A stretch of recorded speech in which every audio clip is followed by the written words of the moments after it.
Kalau kalian mau adu-aduan nasib sial, pria ini yang paling sial sih menurut AA.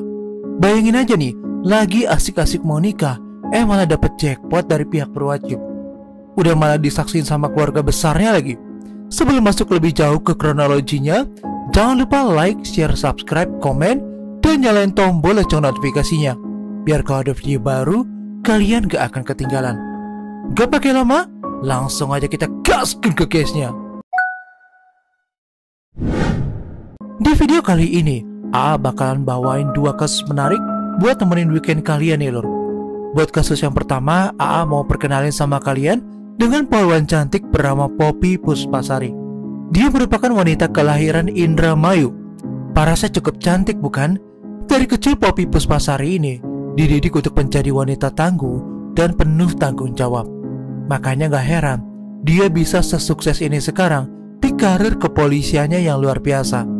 Nah sebelumnya mohon maaf ya lor, bagi yang suka dengan wanita yang satu ini, Poppy ternyata udah berstatus menikah dan udah memiliki anak. Meskipun udah memiliki anak, Poppy ternyata wanita karir loh. Karirnya gak main-main. Dia merupakan salah satu polisi wanita dengan terakhir berpangkat Bribka. Kesehariannya Poppy bertugas di unit perlindungan perempuan dan anak Satuan Reserse Kriminal Polres Garut. Pekerjaannya sebagai polisi itu gak mudah. Poppy harus siap melindungi dan melayani warga Garut apabila perannya dibutuhkan. Pada akhirnya dia mendapatkan tugas yang benar-benar di luar dugaan. Pada tahun 2018, Poppy mendapatkan tugas penyamaran sebagai kupu-kupu malam nih di kawasan Bali. Tujuan dia menyamar agar bisa membongkar praktik perdagangan ciwi-ciwi yang terjadi beberapa bulan belakangan ini. Pihak kepolisian mendapat laporan dari warga tentang kehilangan anak gadisnya. Kabar terakhir yang diterima kedua orang tuanya, gadis itu mendapatkan info lowongan dari orang dalam untuk bekerja sebagai pelayan kafe di Bandung. Gadis itu meminta restu kepada orang tuanya agar dirinya diterima dan bisa bekerja dengan baik. Setelah pergi beberapa hari kemudian, pihak keluarga nggak bisa menghubungi gadis itu. Karena panik, pihak keluarga melaporkan kasus ini ke kantor polisi. Seusai menerima laporan, polisi segera menyelidiki kasus ini. Hasil dari penyelidikan, ternyata ditemukan adanya 2 gadis asal Garut yang dinyatakan hilang. Info terakhir yang polisi dapat, posisi kedua gadis ini berada di Bali dan dipekerjakan sebagai kupu-kupu malam. Selain itu, Polres Garut berhasil menangkap penyedia jasa kupu-kupu malam yang udah menipu kedua gadis itu. Dari hasil interogasi, ternyata dialah yang menyalurkan kedua gadis itu ke Bali. Pelaku ini dipercaya untuk mencarikan gadis-gadis cantik asal Bandung, dan para gadis itu akan dioper ke Bali untuk dijadikan kupu-kupu malam. Melalui informasi tersebut, polisi segera mendalami dan mencari tahu cara agar sampai ke Bali. Setelah mendapatkan informasinya, pihak kepolisian membuat rencana penyamaran. Yang dipercaya untuk menjalankan misi ini adalah Bribka Poppy Puspasari dan ditemani dengan rekannya Bribda Fitria Octavia. Kedua polwan ini akan menyamar sebagai kupu-kupu malam dan membongkar praktik perdagangan manusia di Bali. Supaya bisa masuk ke sana, polisi minta bantuan sama pelaku untuk mengirimkan 2 foto polwan itu ke posnya di Bali. Setelah beberapa hari kemudian, polisi mendapatkan kabar positif kalau bos itu mengaku tertarik dan berminat untuk membawa kedua polwan yang menyamar itu ke Bali. Mendapatkan respon positif, Poppy dan timnya bersiap-siap berangkat ke Bali. Sebelum berangkat, Poppy minta izin dahulu dengan suami, orang tua, hingga sanak saudaranya. Karena jujur aja, tugas yang diemban Poppy ini cukup berat dan luar biasa. Bisa aja membahayakan dirinya saat menyamar.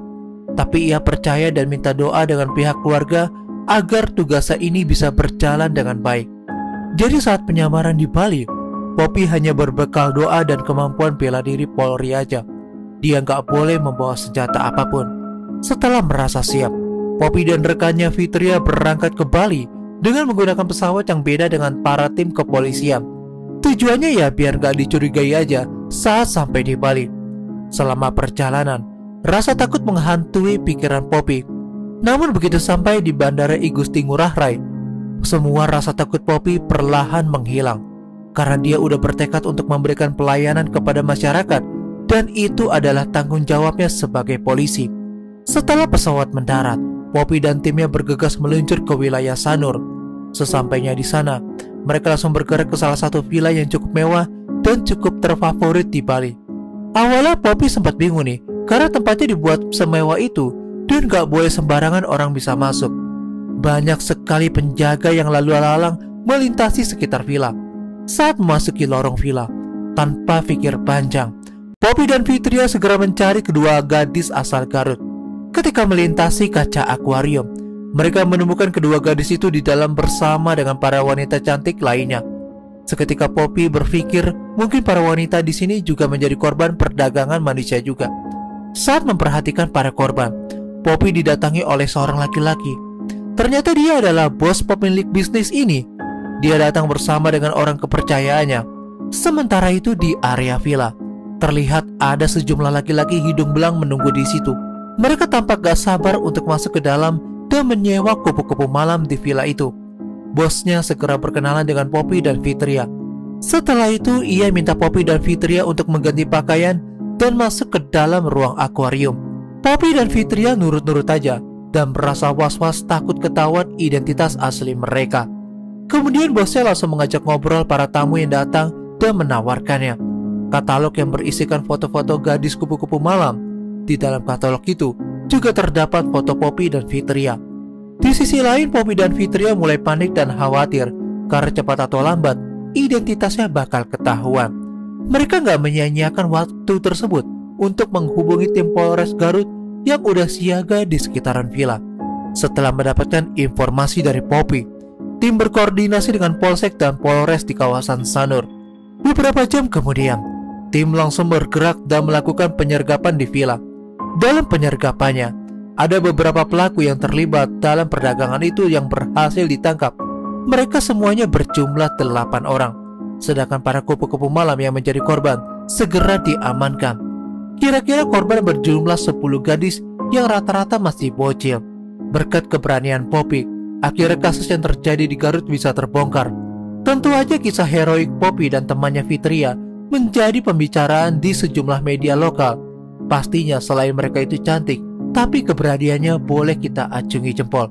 Poppy sendiri merasa bersyukur bisa memberikan dampak positif setelah mengungkap jaringan itu. Dia berterima kasih kepada pimpinannya karena udah memberikan kepercayaan kepadanya. Kalau menurut ya Lur, Poppy ini patut kita berikan hormat yang setinggi-tingginya karena berani memberantas kasus yang rumit dan super mind-blowing. Gak heran juga kasus seperti ini juga terjadi di negara-negara lain. Emang belum semuanya ketangkep, tapi seenggaknya berhasil matahin jaringan-jaringan yang gak baik buat para masyarakat. Nah, untuk kasus yang kedua ini ada seorang buronan kelas kakap India bernama Balkisan Chaubey, berusia 55 tahun. Dia merupakan seorang penduduk desa Bijauri, distrik Makhoba, Uttar Pradesh, India. Apa yang menyebabkan orang ini jadi buronan polisi India? Yuk kita kupas bareng-bareng nih Lor. Ternyata kasus yang dibuat Chaubey ini cukup banyak juga nih Lor. Pokoknya benar-benar bikin parusing lah kepala kalau kata orang Sunda nih. Dia terlibat 16 kasus kriminal berat dan kasus terakhir pada Agustus 2019. Dia menghabisi seorang pria di MP Nawagaon, India. Polisi India udah berusaha mengejar dan menangkapnya, tapi Chaubey itu selalu berhasil melarikan diri setiap kali akan ditangkap. Ibarat kata kayak hewan kancil yang cerdik, atau kayak sepertinya ada orang dalam nih.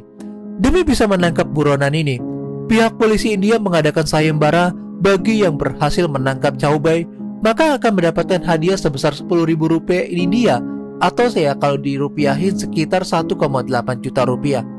Meskipun udah diadakan sayembara, tetap aja polisi nggak berhasil menangkapnya. Hingga sampai suatu ketika, polisi mendapatkan informasi dari warga sekitar kalau Chaubey sedang mencari calon pengantin wanita untuk dinikahi. Polisi India akhirnya menemukan ide dan meminta salah satu polwan bernama Madhavi Agnihotri. Dia dipercaya bisa menjalankan tugas ini dengan baik. Madhavi diminta untuk menghubungi Chaubey lewat ponselnya. Sebelum menelpon buronan kelas kakap yang diincar, polisi mengatur kartu SIM yang dipakai Madhavi berada di sekitaran New Delhi dan menggunakan atas nama seorang buruh pabrik wanita asal Bundelkhand yang saat itu tinggal di New Delhi. Saat menghubungi pelaku, Madhavi mengatakan kalau dia salah sambung. Awalnya dia berpura-pura mengatakan mencari temannya yang udah lama gak bisa dihubungi. Tetapi yang ditelepon ternyata beda orang. Ia mendasar lelaki hidung belang dan suka main perempuan. Si Chow Bei ini gak langsung mematikan teleponnya.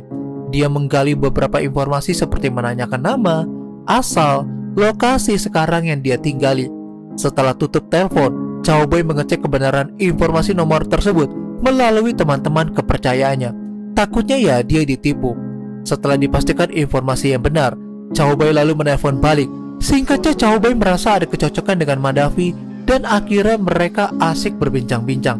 Sejak itu, Chow Bei dan polwan cantik itu mulai sering berhubungan dan dekat satu sama lain. Mereka seringkali janjian untuk ketemuan, sekedar ngobrol bareng di kafe atau jalan-jalan di mall.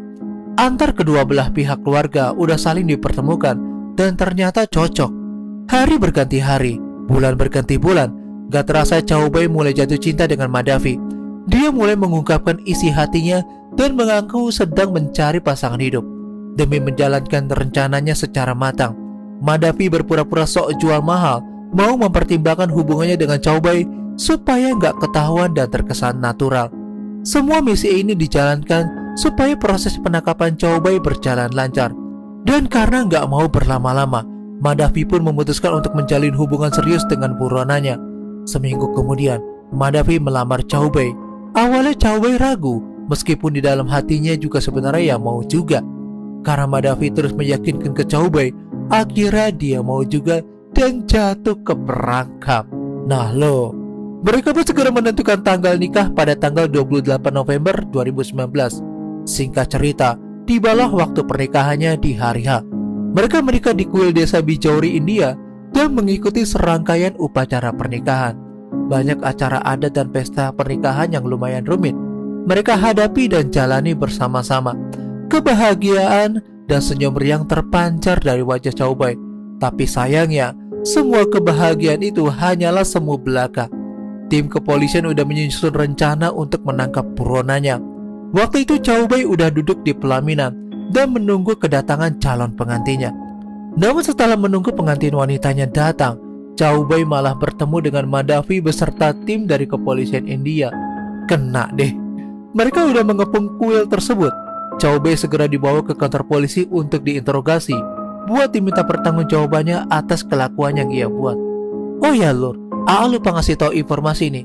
Jadi kalau orang India itu udah mau menikah ataupun ya emang udah di hari H-nya, mereka tuh kerjasama atau nggak udah buat kesepakatan untuk menikah di kuil.